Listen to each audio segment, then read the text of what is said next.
How to fix Whirlpool Washer Error 5D. So this usually means the 5D or SUD, which means the washer detects too many SUDs.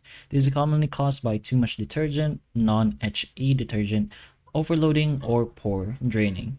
So the first thing you can do is to pause and let the washer finish its SUD's routine. The washer may pause, add water, or extend the rinse to remove extra bubbles.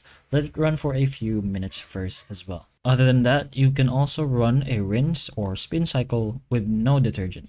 Select rinse and spin or a similar cycle, but don't add any detergent. This helps flush out leftover soap. If the code keeps coming back, you can check the drain hose and filter area. So check for a kinked drain hose, so it should be found directly at the back, or you can take a look at the pump filter if there's any type of slow draining, since drainage problems can also trigger SUDS related errors. But those are a few things you can put in mind. If the washer won't drain, stays locked, or the 5D code appears every cycle, it may need service for the drain pump, pressure sensor, or internal blockage. But hopefully this video helps. If it can, please like and subscribe for more videos like this, and that's all.